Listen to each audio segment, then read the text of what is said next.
Baiklah teman-teman, saya rasa saya sudah pernah bereaksi terhadap video ini saat pertama kali keluar, tapi hanya segmen kecil saja. Jadi, seseorang mengirimkan saya versi yang lebih panjang dari video ini, yang benar-benar merupakan contoh yang luar biasa. Jadi saya pikir saya akan bereaksi terhadapnya. Ini adalah Douglas Murray yang sedang berbicara dengan seorang pembela Islam di Qatar. Saya rasa dia pergi ke Qatar, hampir 3 atau 4 bulan yang lalu, jadi mari kita dengarkan. Apakah ini terlalu dibesar-besarkan, Douglas? Apakah menurutmu di Barat ketakutan terhadap Islam atau apapun yang terlihat sangat berbeda bagi kita itu berlebihan? Tidak. Maksud saya, masyarakat tempat saya berasal adalah salah satu masyarakat yang paling pluralistik dan beragam di dunia. Kamu tidak akan menemukan keragaman latar belakang, etnis, dan bahasa yang lebih besar daripada yang ada di Inggris. Jadi itulah sebabnya, sekali lagi, Jika saya boleh membantah narasi yang Anda usung ini, yaitu bahwa masyarakat-masyarakat ini secara unik, penuh prasangka, dan tidak ramah. Bukti pada bagian ini menunjukkan bahwa Inggris bukanlah seperti itu. ketika Anda mengatakan bahwa orang-orang dari negara berkembang tidak bisa pindah ke negara maju, sepertinya Anda dengan mudah melupakan bahwa negara-negara maju dulu datang ke negara berkembang tanpa meminta izin. Tidak, saya tidak tahu itu. Saya benar-benar tidak mengerti argumen ini, teman-teman. Maaf, saya harus menyelah di sini. Saya ingat bagaimana Douglas menanggapi. Tapi orang-orang ini tidak mengerti. Setiap negara, setiap budaya pernah melakukan ekspansi keluar. Oke, bangsa Mongol juga melakukannya. Bangsa Tatar juga melakukannya. Orang Kristen melakukannya. Orang Muslim juga melakukannya. Orang Yahudi dan Hindu tidak melakukannya. Orang Hindu juga melakukannya di bawah Soka. Oke? Para penganut Buddha mungkin tidak terlalu sering melakukannya. Tapi beberapa budaya. Tapi sebelum itu, jika kamu pergi ke dunia kuno, orang Mesir melakukannya, orang Kartago melakukannya, orang Romawi melakukannya, orang Yunani melakukannya, orang Persia melakukannya, semua orang melakukannya. Jadi kamu tidak perlu meminta maaf untuk itu. Jadi kamu tidak bisa menyamakan orang Inggris yang pergi dan menaklukkan tanah lain dengan paksa dengan orang-orang ini yang datang, berdiri di depan konsulat Inggris dan berkata, "Tolong izinkan saya masuk." Itu sukarela. Jika Inggris mengizinkan orang-orang ini masuk, mereka tidak masuk dengan paksa. Beberapa orang mungkin sekarang berpendapat begitu karena krisis migran ini, tapi itu sukarela. Jadi, itu bisa dihentikan kapan saja. Itulah mengapa kami mendorong hal itu. Kami bilang, kenapa kalian membawa masuk orang-orang yang membenci kalian? Tapi negara-negara yang dulu dijajah, itu bukan sukarela. Mereka ditaklukkan karena mereka tidak berinvestasi dalam ilmu pengetahuan, pendidikan, teknologi, dan militer mereka. Mereka kalah. Maaf, begitulah cara umat manusia selalu berjalan. Jadi ini bukan posisi yang setara. Saya sering mendengar Muslim mengatakan hal ini. Kami datang ke sini, kami membangun kembali Inggris, kami membangun Britania setelah Perang Dunia Kedua, yang sebenarnya adalah kebohongan besar, karena pada tahun 1970-an dan 80-an, populasi mereka kurang dari 1%. Kamu bilang ke saya, populasi yang kurang dari 1%, bahkan kurang dari 0,5%, mereka membangun seluruh negara ini. Tidak, itu bohong. Itu hanya cara mereka untuk membenarkannya. Tapi sekarang ketika kami bilang ke mereka, "Hei, pulanglah. Kalian tahu, Barat sudah mencoba mengintegrasikan kalian, menyambut kalian, merangkul kalian, memberi kalian tempat yang setara, membiarkan kalian duduk di majelis rendah Inggris. Tapi kalian sudah membuktikan bahwa kalian tidak setia pada negara yang kalian datangi. Jadi kalian harus pulang." Lalu mereka bilang, "Kami tidak akan pulang." "Apa kamu sudah pulang?" Sebenarnya mereka memang melakukannya. Inggris memang meninggalkan negara leluhur mereka, tapi mereka masuk ke sana. Itu poin penting, teman-teman. Mereka masuk dengan paksa. Kalian masuk dengan memohon. Itu perbedaannya sangat besar. menurutku juga ini adalah sudut pandang yang sangat berpusat pada Barat dan juga menyesatkan. Karena kamu tahu seperti aku tahu dan data menunjukkan itu. 85% pengungsi di dunia sebenarnya menetap di negara-negara tetangga di Timur Tengah, Afrika, dan Asia. Mereka tidak berbondong-bondong ke Eropa. Tentu. Tidak, tapi seharusnya 100% atau 99,9%. 15% lainnya juga seharusnya tidak datang, karena seharusnya pergi ke negara yang secara budaya mirip denganmu, alih-alih datang ke barat dan melakukan hal seperti ini. Lihat ini, pria keturunan Turki atau Palestina. Beberapa orang mengatakan dia orang Palestina. Lihat ini, seorang warga negara Belanda berusia 28 tahun, warga Palestina, ditangkap hari ini di balai kota Den Haag, Belanda karena membuat ancaman bom. Daripada melakukan itu, daripada membiarkan orang-orang ini masuk, tempatkan mereka kembali di negara yang secara budaya serupa, negara Muslim. Itulah yang seharusnya kita lakukan. Tapi kamu tahu, dia belum mencetak satu poin pun. Aku tidak tahu.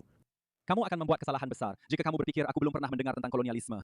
Tidak, aku juga akan bagaimanapun. Itu. Dan berapa lama kita akan terus membahas tentang kolonialisme? Aku senang melakukannya selama itu sudah menjadi isu yang sudah tidak relevan. Sesukamu, Tapi izinkan aku untuk tetap bersikap faktual. Ya, bukankah kita harus begitu? Tapi juga jangan berpikir, jika aku boleh berkata begitu, bahwa kolonialisme hanyalah sesuatu yang dilakukan Barat.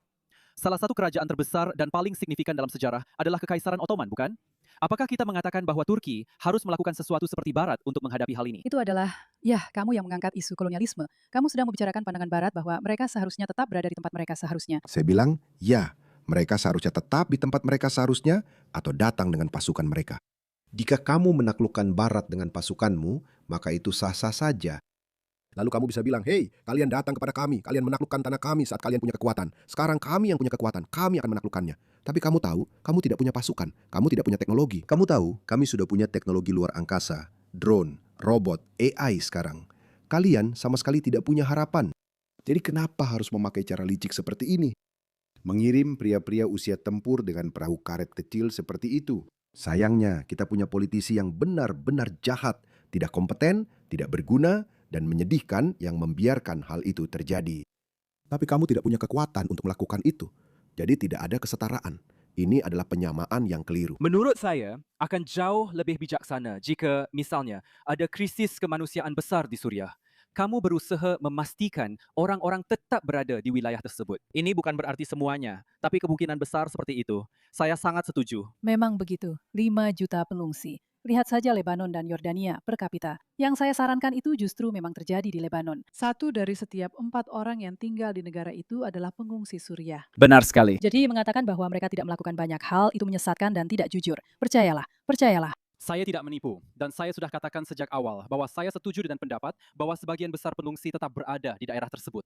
Dan saya katakan bahwa saya pikir itu adalah ide yang bagus. Saya menyarankan kepada Anda bahwa menurut saya lebih baik orang-orang misalnya yang melarikan diri dari Suriah berakhir di negara-negara sekitar Suriah agar mereka bisa kembali ke negara mereka daripada menempatkan mereka di tempat lain. Kalau tidak, Anda akan melihat hal ini dari mereka. Jadi saya harus melakukan ini. Ya, kamu tidak perlu memasukkan ini ke dalam video saat saya cari tahu dulu. Karena ketika kamu membiarkan mereka datang ke budaya yang benar-benar asing bagi budaya Suriah, lihat ini. Biar saya bacakan untukmu. Seorang migran Suriah mengeluarkan AK-47 karena marah setelah ditolak masuk ke sebuah klub malam di kota Leipzig, Jerman. Bashar A yang berusia 27 tahun langsung dibekuk ke tanah hampir seketika. Ini dia, lihat ini. Mereka datang, mereka memohon, tolong izinkan saya tinggal di negara Anda, negara saya tidak aman. Dan ketika mereka datang ke sini, ketika mereka datang ke barat, inilah yang mereka katakan. Saya seorang wanita di negara Islam. Saya telah tinggal di Mesir sepanjang hidup saya. Saya baru pindah ke sini 2 tahun yang lalu. Kenapa? Kenapa kamu pindah 2 tahun yang lalu? Jika Mesir begitu hebat, dengarkan ini. Sungguh. Hidup saya jauh lebih baik daripada hidup saya di sini. Kalau begitu, pergi saja. Jauh lebih baik. Kalau begitu, pergi saja. Aku sudah tinggal di Mesir sepanjang hidupku. Hidupku di sana jauh lebih baik daripada hidupku di sini. Kalau begitu, kembalilah ke sana. Jauh lebih menyenangkan. Kembalilah ke sana. Aku merasa jauh lebih aman. Naiklah pesawat. Jauh lebih aman. Kencangkan sabuk pengamanmu. Aku tidak pernah harus keluar malam dan berpikir, aku harus membawa semprotan merica. Mereka punya hal aneh massal di Mesir. Hal aneh massal. Pergilah ke Mesir. Tidak pernah, sama sekali tidak. Jadi, kembalilah berjalan di malam hari di Mesir. Tidak ada tempat yang akan dia tuju. Biasanya aku suka mengejek perempuan yang bicara seperti ini. Tapi entah kenapa, aku merasa ini sangat keren. Kembali. Ya Tuhan, kamu harus kembali. Di Mesir. Tidak ada tempat di Kairo, Alexandria, atau manapun yang benar-benar membuatmu merasa tidak aman. Omong kosong. Kalau ada wanita lewat, mereka seperti punya penglihatan tembus pandang. Bukan hanya wanita barat saja. Kalau ada wanita lewat, mereka menatap wanita itu seperti itu. Mereka punya penglihatan tembus pandang seperti Superman dengan teropong. Mereka memindai kamu dengan mata mereka. Seperti kalau pria kita dan wanita ini sedang berjalan lewat, aku bisa lihat baju dalam hitam apa yang kamu maksud. Tidak ada baju dalam hitam di sana. Begitulah mereka. Mereka punya pandangan yang lurus seperti itu. Dan wanita ini berteriak, aku aman. Kalau kamu benar-benar aman, pasti kamu akan melakukannya. Beginilah dulu barat. Oke, bukan dulu saja, kamu masih punya. Jadi, jangan lupakan. Mari lupakan norma-norma barat, oke? Seorang wanita bisa berjalan setengah telanjang di jalan dan tidak ada yang melihatnya. Itu yang aku ingat dari masa-masa itu. Pergi ke pantai. Ratusan wanita muda, menarik dan seksi, hanya berbaring di pantai dengan bikini mereka. Tidak ada yang melihat mereka. Tapi kalau ada satu orang dari dunia ketiga di sana, semuanya jadi kacau. Sebenarnya aku punya video yang seharusnya aku putar, tapi aku kehilangannya. Ada kejadian, ini baru-baru ini terjadi di Australia. Orang itu berasal dari India. Dia akan menyelam ke bawah air dan menyentuh cewek Australia, wanita muda Australia. Tapi akhirnya dia tertangkap juga. Saya merasa Lara Logan tidak setuju denganmu. Jika di negara Islam, Sarah Logan adalah jurnalis CNN yang mengalami penyerangan massal saat meliput revolusi Mesir di lapangan Tahrir pada tahun 2011. Saya memutar video itu belum lama ini. oke, misalnya Afghanistan. Mari kita lanjutkan. Seorang wanita memutuskan untuk diam. Jadi beginilah yang terjadi ya. Mereka tidak senang. Itu Douglas Murray yang menyampaikan hal itu. Mereka seharusnya pergi ke Irak. Mereka seharusnya pergi ke negara-negara tetangga. Bahkan jika mereka Muslim, mereka tetap membenci mereka. Ada banyak yang berkata, kami ingin mengalahkan Muslim itu. Tapi sayangnya mereka punya Erdogan, seorang jihadis Islamis radikal sebagai pemimpin. Jadi dia berusaha mengubah Turki menjadi kekhalifahan Islam.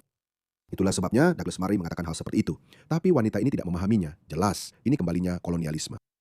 Anda menyarankan bahwa mereka tidak ingin kembali. Siapa yang waras? Saya tidak menyarankan mereka tidak ingin kembali. Kapan mereka mengatakan itu? Dengar dari seorang pengungsi. Jika mereka punya pilihan untuk kembali, tentu saja mereka ingin kembali. Saya tidak mengatakan itu. Mereka meninggalkan segalanya. Tapi sepertinya Anda juga tidak menyadari fakta penting lain yang ingin saya sampaikan sebelum kita menonton cuplikan video yang ingin saya tunjukkan kepada Anda. Bagaimana dengan tanggung jawab moral negara-negara barat yang telah berkontribusi pada destabilisasi kawasan, campur tangan, intervensi militer, belum lagi penjualan senjata yang masih berlangsung hingga saat ini? Bagaimana dengan itu? Oke. Saya akan jawab itu. Tidak ada yang menyangkal misalnya bencana di Irak. Tapi siapa yang paling banyak campur tangan di Suriah? Tunggu dulu. Siapa yang paling banyak campur tangan di Suriah? Bukan Amerika, bukan juga Inggris. Itu Iran, Rusia. Itu termasuk antara lain negara tempat kita berada sekarang dan negara-negara lain di sekitar Teluk. Di sini, sebelum kita sampai ke Suriah, ada Irak, ada Libya. Kita di wilayah ini jauh lebih terlibat dalam perang saudara Suriah daripada negara saya. Tapi Anda juga, apakah Anda ingin mengambil sebagian tanggung jawab untuk itu? Apakah Anda ingin menerima lebih banyak pengungsi di sini? Di sini di Qatar, apakah Anda ingin menerima lebih banyak di Teluk? Tidak ada seorang pun yang mengkritik bahwa any sort of criticism, well- but we're talking kita sedang membicarakan negara-negara barat, negara-negara Inggris, bekas koloni Inggris. Kita sedang membicarakan pemerintah-pemerintah ini yang sepertinya kamu sarankan harus kebal. Benar? Ya, aku senang mendengarnya. Tidak seharusnya dilakukan di Suriah. Tidak, kapan aku menyarankan itu? Kapan aku menyarankan itu? Aku ingin membahas poin lain yang kamu sampaikan. Dan itu adalah poin penting, Douglas Murray. Kamu menyarankan bahwa kita sebenarnya perlu menyeimbangkan antara dua kebajikan yang sangat penting. Dua konsep penting, yaitu belas kasih terhadap pengungsi dan keadilan terhadap warga negara sendiri. Mari kita lihat sebentar. Belas kasih. Ya, dia punya keleluasaan untuk memutar video propaganda apapun yang dia mau. Biar aku tunjukkan ini padamu. Lihat ini. Ini adalah hasil dari belas kasih itu. Ini yang kita kenal sebagai barikade keberagaman. Oke, ini ada di salah satu pasar Natal di Jerman. Dan sekarang ini menjadi persyaratan di Jerman untuk membayar ini. Pemerintah tidak akan membayarnya. Penyelenggara pasar-pasar ini harus membayar barikade keberagaman ini. Dan tidak semua pasar Natal mampu membayarnya. Itulah sebabnya Natal, budaya Natal mulai menghilang. Itulah hasilnya. Inilah yang dia maksud dengan belas kasihan kepada para migran itu. Inilah hasil dari belas kasihan itu. Tidak ada lagi belas kasihan. Saya bilang Anda harus lebih kejam dan brutal dalam deportasi. Lihat ini, Muslim Suriah menyerbu pasar Natal di Jerman sambil berteriak Allahu Akbar. Lihat ini adalah pasar Natal acara Kristen, tapi Muslim harus datang ke sana untuk memprovokasi. Apa urusan mereka di sini? Dia menyuruh kita untuk lebih berbelas kasih kepada orang-orang ini.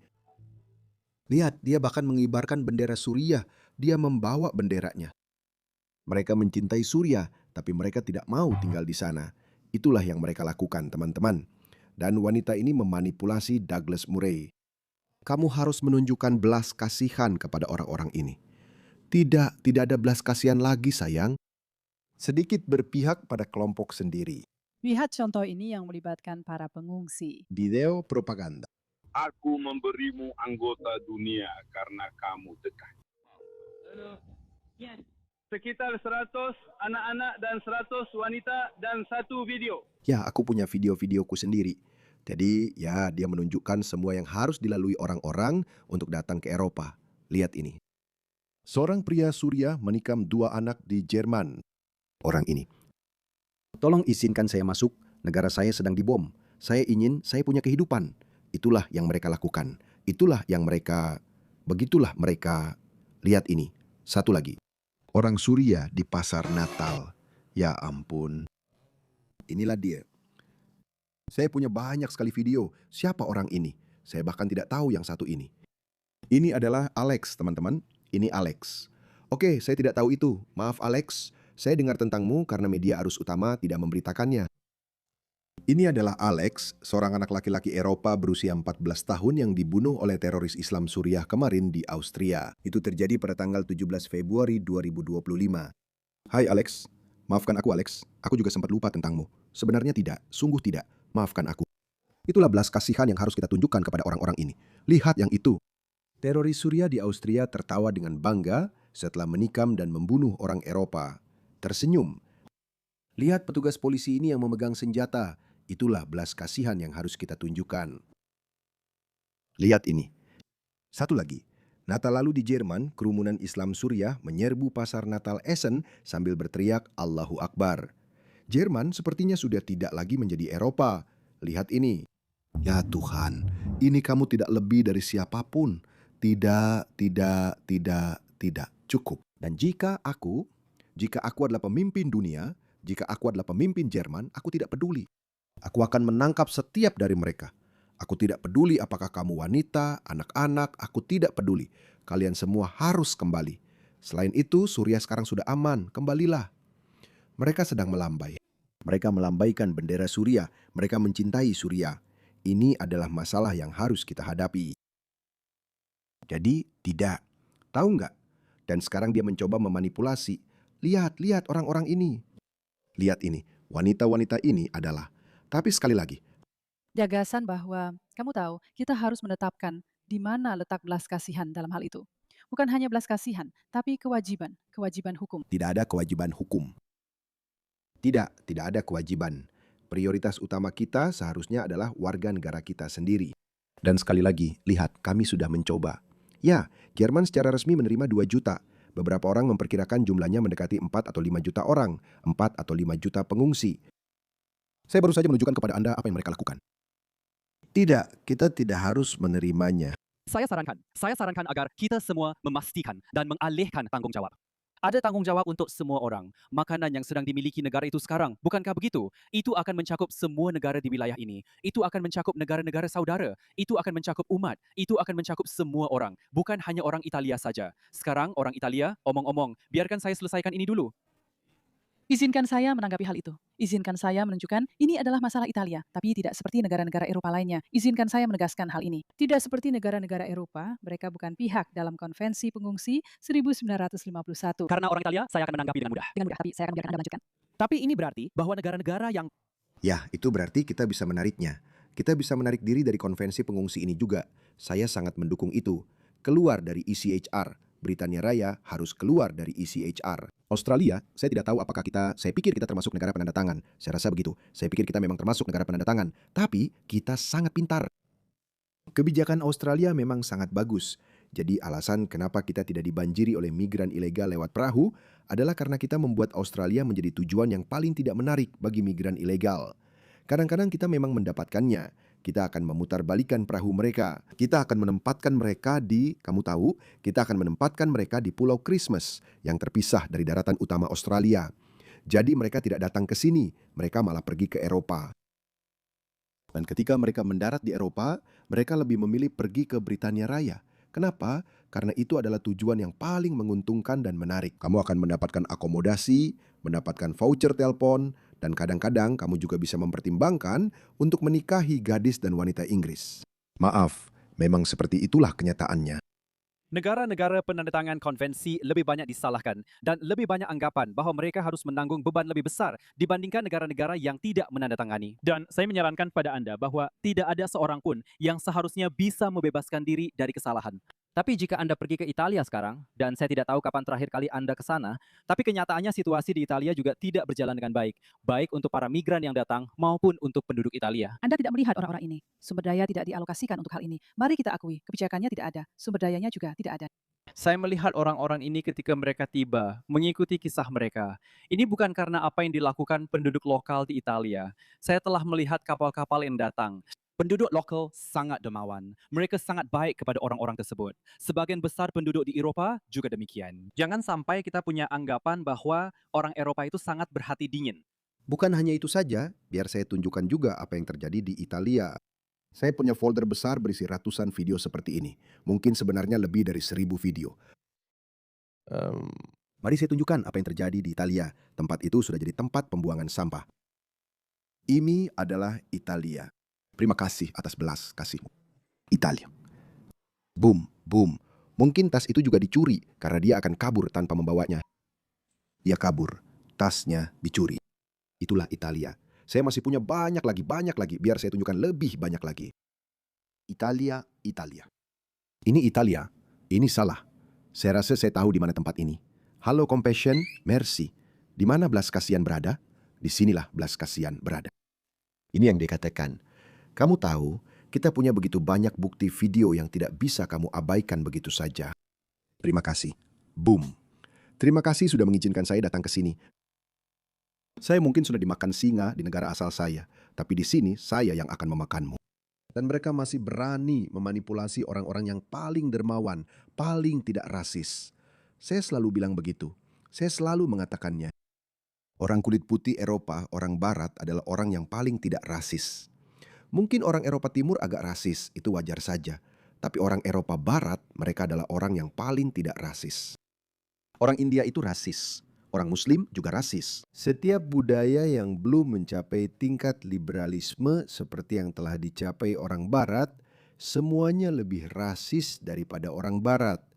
Mereka sedang mencoba menangani masalah yang sangat besar dengan sangat cepat. Hai, Ya, saya Muhammad Abahawash. Saya mahasiswa tingkat akhir di Universitas Georgetown. Dan pertanyaan saya ditujukan kepada Tuan Douglas Murray. Dan sebelum saya mengajukan pertanyaan, saya hanya ingin mengatakan, Anda bilang tidak ada slogan, tapi kemudian Anda mengatakan dunia berkembang tidak bisa pindah ke dunia maju. Tahu maksudnya apa? Dunia berkembang tidak bisa pindah ke dunia maju. Ya, karena Eropa itu kecil, Afrika itu besar. Dunia maju disebut maju karena indeks pembangunan manusianya jauh lebih tinggi dibandingkan dengan orang-orang dari dunia ketiga atau dunia berkembang, begitulah saya menyebutnya. Lalu kenapa? Kenapa mereka tidak bisa berpikir seperti itu?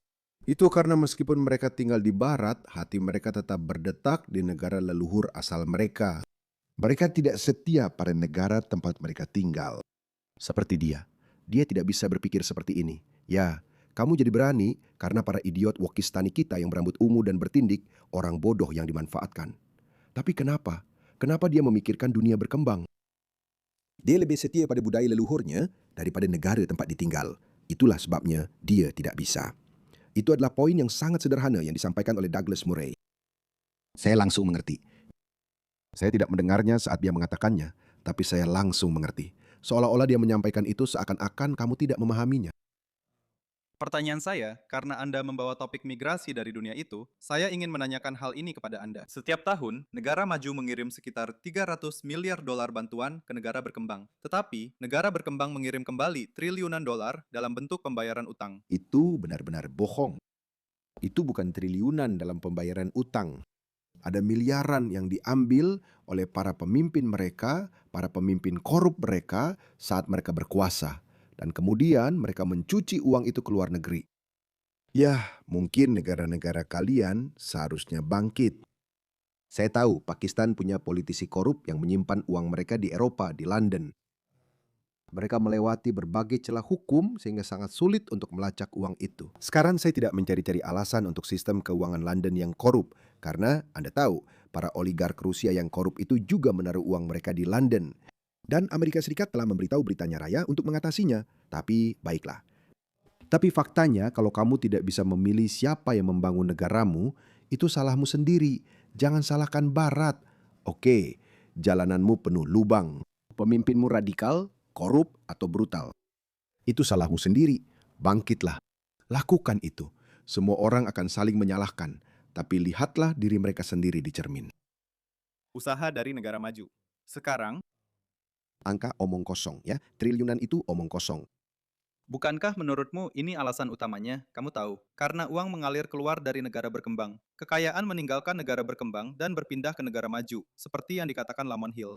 Bukankah menurutmu ini alasan orang-orang pindah ke dunia barat, ke negara maju? Sebelum dia meninggal, sebelum Douglas memberinya jawaban, aku ikut memajukan negara kalian. Aku tahu aku mengatakan ini sebagai seorang migran sendiri, karena ketika aku pindah, memang inilah alasannya. Aku ingin menjalani hidup yang baik. Kau tahu, aku tidak bisa menjalani hidup seperti itu di Pakistan. Negara bobrok, aku selalu tahu itu negara bobrok. Jalanan kotor, orang-orangnya terbelakang, tidak ada kebebasan. Aku sebenarnya orang barat dalam hati, meskipun saat itu aku seorang muslim. Aku tidak tahu itu. Tapi itulah sebabnya aku, secara budaya, aku benar-benar menjadi orang Australia dengan sangat cepat. Aku mencintai budaya ini. Aku mencintai masyarakat yang bebas. Orang-orang ini tidak. Ya, masuk akal. Banyak dari orang-orang ini adalah migran ekonomi. Itu bukan satu-satunya yang mereka lakukan saat datang ke sini. Mereka tidak hanya mencari uang. Mereka juga membawa praktek budaya mereka yang sebenarnya tidak diinginkan oleh Barat. Dan bukan hanya itu, secara ekonomi kita sebenarnya bahkan tidak mampu menanggung mereka. Eropa itu kecil. Afrika dan Timur Tengah sangat luas. Kamu tidak bisa menanggung semua orang. Jadi tinggallah di negaramu sendiri. Tinggallah di negaramu sendiri. Lihat, kita seharusnya, tujuannya, saya selalu memilikinya, dan kamu mungkin juga mengerti. Tujuan imigrasi adalah untuk membawa orang-orang yang akan memberikan manfaat bagi budaya negara penerima, negaramu. Itu selalu menjadi tujuan dari imigrasi. Amerika dulu menarik orang-orang terbaik dan terpintar. Oke, itu tidak pernah soal amal. Itu seharusnya tidak pernah soal amal. Seharusnya tidak pernah membawa orang-orang ini, orang-orang yang tidak berpendidikan dari budaya yang bermusuhan yang datang, punya banyak anak, dan mengandalkan masyarakat kesejahteraan yang kaya. Apa tujuannya? Jadi usir mereka, kirim mereka kembali lagi. Tidak masalah. Mari kita lihat tanggapan Douglas. Tidak, saya tidak melakukannya. Saya tidak. Sekali lagi saya ulangi fakta bahwa tidak ada jawaban sederhana. Dan jika memang sesederhana itu, misalnya Anda bisa, entahlah, gagal bayar utang atau semacamnya dan menyelesaikan seluruh masalah migrasi, maka itu akan luar biasa. Tapi kenyataannya tidak seperti itu. Itu benar. Anda pikir jika misalnya semua negara Afrika gagal bayar utang, mereka akan langsung menjadi masyarakat yang berkembang dan makmur? Masalah di seluruh Afrika Sub-Sahara bukan hanya keserakahan dan pencurian yang luar biasa oleh para politisi satu demi satu. Anda pikir jika utang dihapuskan sebagai masalah dan semua orang menjadi transparan serta jujur dalam urusan keuangan mereka, maksud saya masalahnya jauh lebih dalam dari itu. Masalahnya tidak sesederhana itu. Jika saya boleh menambahkan dengan cepat pada dua komentar sebelumnya, diplomat terkenal yang sudah wafat, Daniel Patrick Moynihan, pernah membuat sebuah aturan yang luar biasa. Aturan itu dikenal sebagai Hukum Moynihan, di mana dia mengatakan bahwa klaim pelanggaran hak asasi manusia sering muncul berbanding terbalik dengan tingkat pelanggaran hak asasi manusia. Artinya, Anda mendengar tentang pelanggaran itu justru di negara-negara yang paling bebas. Dan tidak lama kemudian, Anda bisa saja berasumsi bahwa negara-negara paling bebas adalah yang paling banyak melakukan pelanggaran hak asasi manusia. Dan hal ini terjadi ketika kita membicarakan para pemimpin kita dan yang lainnya, semuanya baik-baik saja. Kita bisa membicarakan pemerintahan Trump, kita bisa membicarakan negara-negara demokrasi dan sebagainya sesuka kita. Kita semua bisa mengkritik. Oke. Tuan, briefly, apa yang akan Anda lakukan terhadapnya? Apa yang akan Anda lakukan terhadap para mullah di Iran? Apa yang akan Anda lakukan terhadap keluarga Saud di Arab Saudi? Anda lihat, pada akhirnya kita berada dalam situasi seperti ini, di mana Tuan Trump, kita semua bisa melakukan itu. Percaya pada Rif lagi, Anda cukup selektif, bukan? Apa yang akan Anda lakukan terhadap orang-orang yang tidak bisa Anda apa-apakan? Apakah Anda akan mengabaikan mereka? Apakah Anda akan membiarkan mereka begitu saja? Atau Anda hanya akan menikmati menyerang Partai Demokrat? Saya tidak enak harus memotong pembicaraan Anda. Jadi saya akan bicara singkat tentang, Anda tahu, pengalaman ibu sebagai seorang imigran. Dan saya ingin menyinggung sesuatu yang dikatakan oleh Park Hill tentang kekuatan pendidikan dan bagaimana memberitahu orang-orang tentang peran pengungsi dalam perkembangan ekonomi. Inilah alasan mengapa saya sangat skeptis tentang hal itu. Karena ketika ibu saya tiba di Inggris dan orang tuanya tiba di Inggris, orang-orang masih memanggil mereka dengan hinaan rasis Paki. Dan kami tetap tinggal di sana, ya ampun. Saya sudah cukup dengan orang-orang seperti ini. Mungkin kamu tidak berpakaian seperti orang kotor. Ketika dia lulus dari Universitas Oxford, dia tetap saja dianggap sebagai orang berkulit coklat yang tidak dipandang sebagai warga negara. Benar kan? Omong kosong banget. Ini cuma rasa tidak amannya kamu yang muncul ke permukaan. Saya orang Pakistan berkulit coklat, oke? Lihat saya. Biar saya tampil besar. Lihat saya. Saya Haris Sultan. Saya berusia 42 tahun. Saya pindah ke Australia saat saya berumur 19 tahun. Saya tidak pernah menyesali keputusan itu, bahkan sedetik pun. Dan saya sudah pernah bilang sebelumnya, saya akan bilang lagi. Meskipun banyak orang percaya bahwa Australia adalah negara yang sangat rasis, tidak begitu. Saya tidak pernah diperlakukan secara rasis. Tidak pernah, tidak sekalipun. Di lapangan kriket, kami pernah bercanda sedikit yang mungkin masuk ke kategori rasis. Tapi itu tidak masalah. Itu cuma adu mulut yang memanas, tapi hanya sebatas itu. Di tempat kerja atau di luar tidak pernah terjadi. Kamu tahu kenapa itu tidak terjadi padaku? Karena aku tidak berjalan-jalan sambil berkata, aku pria coklat yang bangga. Aku pria Pakistan yang bangga. Aku Muslim yang bangga. Apa yang kamu banggakan, bro? Semua hal yang kamu sebutkan itu, pertama-tama, kamu tidak punya andil di dalamnya. Kamu lahir di negara Muslim. Kamu lahir di masyarakat Muslim. Kamu lahir di Pakistan. Dan kamu lahir berkulit coklat. Kamu tidak melakukan apa-apa. Apa yang kamu banggakan? Dan balikan. Kalau sebaliknya, kalau aku adalah orang Australia kulit putih Kristen, kamu tidak diizinkan bilang aku bangga. Aku Kristen yang bangga. Meskipun orang Kristen sedang mendapatkan kembali wilayah, itu bagus. Aku pria kulit putih yang bangga. Itu tetap dianggap rasis. Kamu tidak boleh bilang begitu. Semua orang boleh bangga jadi hitam, coklat, orang Asia, Muslim, apapun. Jangan sampai kamu bangga jadi kulit putih. Jadi kamu tahu orang-orang ini, aku tidak merasa kasihan dengan cerita-cerita sedih mereka. Dia dianggap sebagai babi kotor. Minggat. Kamu tahu, kalau memang seburuk itu, orang-orang ini pasti sudah kembali. Tapi mereka tidak melakukannya. Bahkan jika katakanlah untuk sesaat, seseorang pernah memanggilnya, kamu babi kotor. Atau kamu bukan orang Inggris. Jika seseorang mengatakannya, itu tetap tidak sebanding dengan semua keuntungan yang mungkin dia dapatkan. Itulah sebabnya dia tidak pergi. Jika ada 1 insiden buruk dan 99 insiden positif, maka begitulah. Kepindahanmu ke Inggris adalah hal yang positif secara keseluruhan bagimu. Itulah sebabnya jika situasinya menjadi tak tertahankan, seperti yang dialami orang Yahudi di Eropa pada tahun 30-an, mereka mulai pergi. Mereka mulai melarikan diri. Jika situasinya memburuk, maka orang-orang akan pergi. Jika orang-orang tidak pergi, berarti itu masih baik-baik saja bagi mereka. Dan aku bisa jamin, itu tidak seburuk yang mereka gambarkan. Jadi sejauh mana kita benar-benar bisa menjual gagasan bahwa menjadi berpendidikan atau memenuhi kriteria X, Y, dan Z adalah syarat yang harus dimiliki seorang pengungsi agar orang lain bisa memanusiakan mereka. Masalah yang melekat, integrasi. Tanggalkan benda sialan ini. Lepaskan ini. Kamu tahu, mungkin kita bisa menoleransi ini. Kamu lahir dan besar di sini, dan kamu berbicara dengan aksen Inggris. Kamu bisa. Kita bisa belajar. Kamu bisa bekerja di sesuatu. Mungkin kita bisa menoleransi ini, oke? Jelas, kita tidak akan menoleransi niga atau burka. Kita bisa menoleransi ini, tapi ini adalah usaha yang buruk dari pihakmu karena kamu tidak berintegrasi. Multikulturalisme dijual kepada orang Barat sebagai gagasan bahwa negara mereka kelak akan menjadi tempat berbagai kelompok berbaur. Itu akan menjadi tempat berbagai kelompok berbaur. Orang lain akan datang dan identitas mereka akan melebur. Itulah mengapa orang-orang setuju dengan multikulturalisme. Oke, iya, kamu akan mempertahankan beberapa unsur dari budaya kamu, tapi kamu akan melihat dirimu sebagai warga negara baru di negara tempat tinggalmu. Tapi itu tidak terjadi. Jadi, kamu tahu, orang-orang mendapatkan kesepakatan yang buruk. Jadi sekarang mereka hanya menuntut uang mereka kembali. Jaminan uang kembali. Dengan orang-orang seperti ini, mereka tidak memanusiakanmu. Kamu tidak bisa memenuhi kriteria penindasmu. Supaya mereka melihatmu sebagai manusia. Jadi bagaimana caranya kamu memanusiakan orang lain? Ya. Bagaimana caranya? Bagaimana kita memanusiakan orang lain? Nah, wanita ini adalah orang Inggris generasi pertama. Kayak diabaikan saja dia. Dia tidak melakukannya dengan baik. Tapi biar saya tunjukkan apa yang sebaiknya tidak kamu lakukan jika ingin diperlakukan sebagai manusia. Oke, lihat ini. Ini adalah seorang India di Kanada. Kita tidak membuang sabun ke sungai. Ada ikan salmon, ada salmon dan berbagai jenis ikan lainnya. Ini yang benar. Jangan lakukan hal seperti itu. Ya tidak, ini adalah lapisan pelindung. Jadi jangan lakukan itu, oke? Biar saya tunjukkan, biar saya cepat tunjukkan. Lakukan ini. Ini taman di Inggris. Jangan lakukan ini. Jangan lakukan ini. Kalau kamu ingin diperlakukan seperti manusia, oke, biar saya tunjukkan beberapa hal lagi. Video. Jangan lakukan ini. Aduh, ya Tuhan, ya Tuhan, ya Tuhan, ya Tuhan. Apakah? Itu dia mencium kaca depan mobilnya.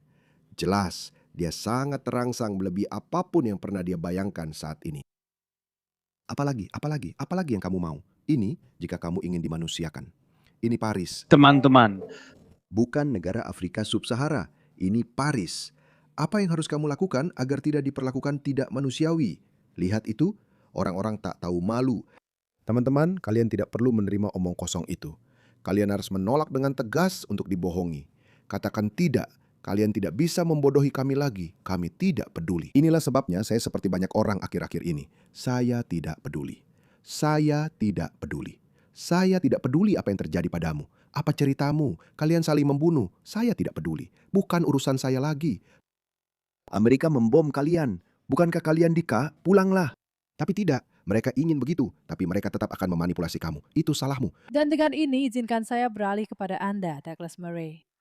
Karena sebagian besar argumen Anda, Douglas, tampaknya tentang kita versus mereka. Fakta bahwa Anda tahu kita punya nilai-nilai sendiri, identitas Inggris kita sendiri. Kita tidak menyembelih hewan di pinggir jalan seperti yang baru saja Anda lihat di Paris. Kota romantis itu telah menjadi kota pemerkosaan dan kekotoran.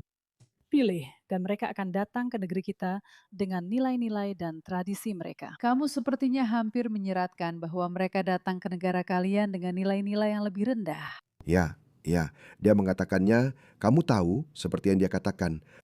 Ya, saya sudah, tanpa minta maaf, dan Douglas Murray akan jauh lebih lembut daripada saya.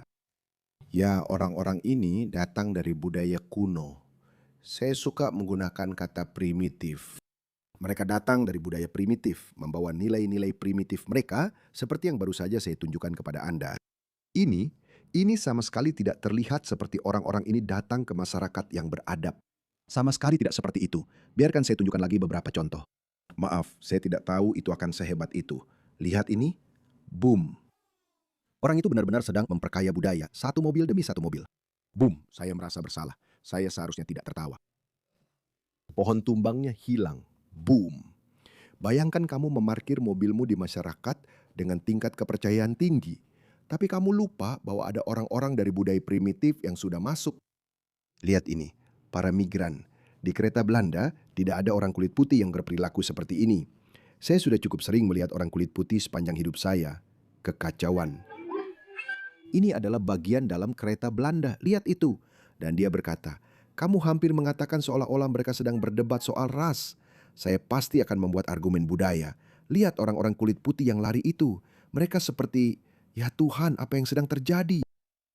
Kasihan orang-orang kulit putih.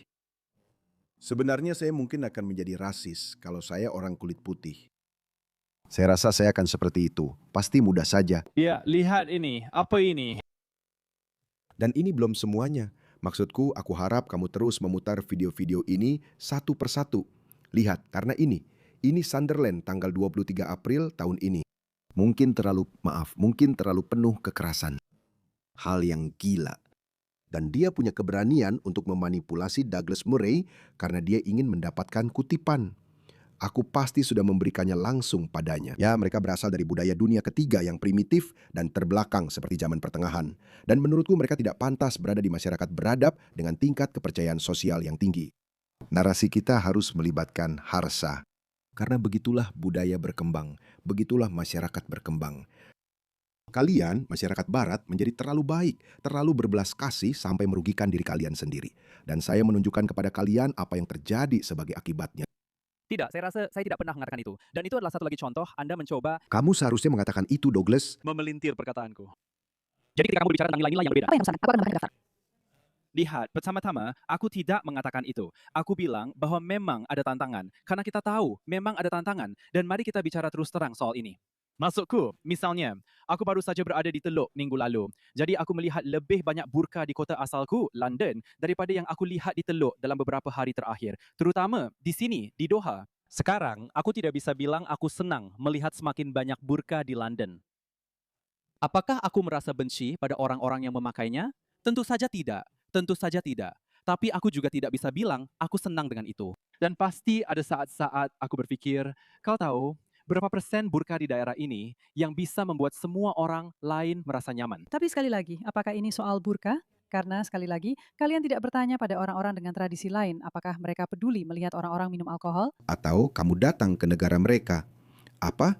Kamu justru membuktikan maksudnya. Kamu membuktikan bahwa kamu datang, kamu pergi ke negara asing, dan kamu bilang pada mereka, "Hei dengar, kami tidak senang dengan pendapat kalian itu tidak penting." Tidak masalah kalau kamu pergi ke Inggris dan melihat orang-orang minum. Mereka punya budaya pub. Kamu tahu, ini seharusnya tidak dibawa ke arah itu. Dan sekarang kamu di sini mengeluh tentang kami punya masalah dengan kamu yang minum alkohol. Baiklah, aku punya jawabannya untukmu. Pergi sana. The Paul, betapa bodohnya argumen itu. Saya tidak tahu. Saya pikir Douglas Murray harus lebih tegas. Saya akan mengatakan itu. Ya, Apa? Ya, Kita bisa menerima bahwa itu menjadi urusan lagi. Ini adalah sudut pandang yang sangat besar Barat. di barat kamu akan memiliki sudut pandang. saya harus bilang, kamu akan salah sasaran jika kamu berpikir kamu akan membujuk orang Inggris bahwa kita harus berhenti minum alkohol karena orang-orang yang datang ke negara kita. Maksud saya, itu tidak akan terjadi. Ya, Apa yang akan terjadi? Saya akan mengusirmu. Hal-hal ini memang hanya tradisi yang tidak sepenuhnya cocok dengan tradisi mereka. Ya, memang tidak cocok. ya, Kamu bukan pergi ke sana, kamu datang ke negara mereka. Seperti, ya ampun. ada seperti yang saya katakan, sebelum kita jadi konfrontatif, yang mana kamu lakukan sejak awal, saya bilang masalahnya di sini adalah semua hal ini saling bertabrakan. Dan dalam situasi seperti itu, kamu harus menentukan hal-hal apa yang rela kamu korbankan, hal-hal apa yang rela kamu kompromikan, dan mana yang tidak. Kamu tidak akan bisa membujuk orang Inggris untuk mengubah budaya mereka secara besar-besaran. Tapi izinkan saya menyampaikan satu hal. Setiap masyarakat pasti punya aspek tertentu yang tidak ingin mereka lepaskan. Begitu juga di Qatar, semua orang begitu. Jadi tolong jangan coba-coba menjadikan ini seolah-olah Eropa yang berpikiran sempit. Nilai mana yang kamu maksud? Nilai mana yang kamu maksud? Nilai mana yang paling kamu takut kehilangan? Nilai yang paling kami takut kehilangan adalah kebebasan berbicara. Kita diizinkan mengkritik Kristen, tapi kita tidak diizinkan mengkritik Islam, terutama ketika Islam dipaksakan kepada kita. Hampir setiap hari, entah itu dalam bentuk geng eksploitasi seksual, geng pemerkosa, orang-orang memekikkan teriakan Allahu Akbar dari pengeras suara. Atau orang-orang sholat di jalanan, atau perempuan memakai burka dan hijab, serta menuntut hak istimewa di mana-mana dalam kehidupan publik. Jadi ketika seseorang menunjukkan religiusitas mereka sebesar itu, dan mereka tersinggung oleh orang yang minum-minum, berpesta, dan semacamnya, maka kami punya hak setidaknya untuk mengkritiknya. Tapi kalian bahkan tidak membiarkan kami melakukan itu. Dan ada Charlie Hebdo, kartun Denmark, serangan teroris, penusukan di London, pembunuhan Lee Rigby. Daftarnya masih panjang. Jadi ya, inilah mengapa saya bilang kebebasan berbicara adalah nilai paling penting yang hanya dimiliki oleh peradaban Barat.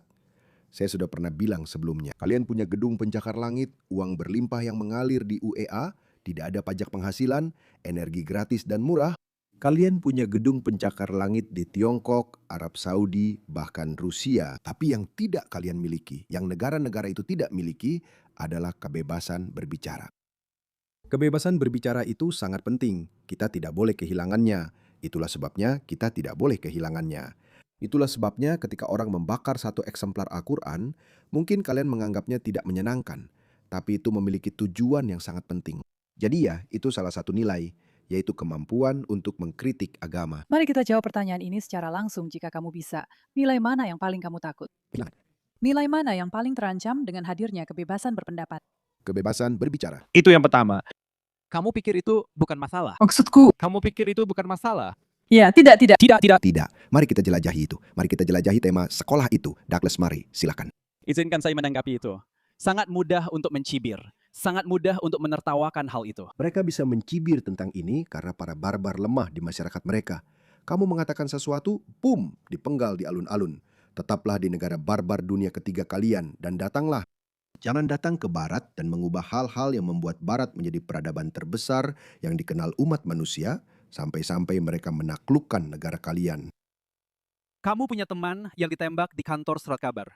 Sangat mudah menertawakan hal itu sampai hal itu terjadi pada orang yang kamu kenal. Apakah ini dibesar-besarkan, Douglas? Apakah menurutmu ada ketakutan berlebihan terhadap Islam atau apapun yang terlihat sangat berbeda bagi kita? Tidak. Dan tidak, sebenarnya justru ada yang meremehkan bahaya Islam. Aku bilang padamu, tidak sebenarnya, justru banyak yang meremehkan ancaman yang ditimbulkan oleh Islamisme. Masyarakat tempat aku berasal adalah salah satu masyarakat yang paling pluralistik dan beragam di dunia. Terlalu pluralistik. Kamu tidak akan menemukan kelompok orang dengan latar belakang, etnis, dan bahasa yang lebih beragam daripada yang ada di Inggris. Dan inilah sebabnya, sekali lagi, jika saya boleh membantah hal yang Anda dorong ini, yaitu bahwa sistem-sistem ini seolah-olah secara unik, penuh prasangka, dan tidak ramah. Ngomong-ngomong, negara-negara Teluk dikenal karena memberlakukan hukum mereka kepada orang asing. Tidak, tidak. Tapi jika Anda melakukan sesuatu, jika Anda pergi dan minum alkohol di Qatar, mereka akan menangkap Anda, mereka akan mendeportasi Anda, bahkan mungkin menyiksa Anda di penjara.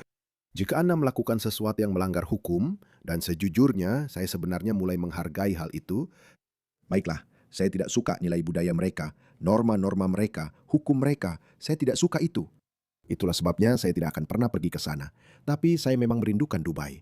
Sekali lagi, saya tidak akan menjadi orang miskin. Saya tidak akan hancur jika saya tidak pernah pergi ke sana lagi. Tapi saya memang merindukan Dubai. Tapi saya sebenarnya menghargai mereka karena menerapkan hukum mereka. Jadi inilah sebabnya ketika orang Suria, orang Libya, orang Mesir, orang Pakistan, dan orang Bengali pergi ke UEA, mereka tidak berperilaku buruk seperti yang mereka lakukan di jalanan London. Kenapa? Jadi wanita ini sebaiknya diam dan berkata, "Kamu tahu, yang kami katakan hanyalah bahwa kamu tetap setia pada nilai-nilai dan hukummu." Dan itulah yang kami desak agar negara-negara barat kita juga melakukan hal yang sama. Masyarakat. Bukti pada bagian ini menunjukkan bahwa Inggris tidak demikian. Misalnya, memberi Anda kesempatan untuk memberitahu kami dari sudut pandang Anda apa yang Anda anggap mengancam atau tidak. Sudah kubilang. Saya kira Izinkan saya menjawabnya dengan memperluas pembahasannya kalau boleh. Saran saya adalah jika kita ingin mencapai pemahaman bersama tentang hal ini, kita harus sepakat bahwa misalnya ada orang-orang yang menganggap setiap orang yang datang itu teroris, benar-benar gila. Oke, kita bisa setuju dengan itu, tapi kita juga tidak boleh menertawakan kekhawatiran serius orang-orang tentang masalah keamanan yang serius. Karena, ya, Biarkan saya, karena kamu tahu, kita pernah mengalami ini pada tahun 2015 ketika beberapa pejabat mengatakan kemungkinan ada orang yang datang dengan perahu di antara 1,5 juta orang yang tiba di Jerman akan melakukan kekerasan dalam bentuk apapun. Itu hanyalah, kamu tahu, fantasi xenofobia. Dan semua orang tertawa, sampai orang-orang mulai meledakkan bom.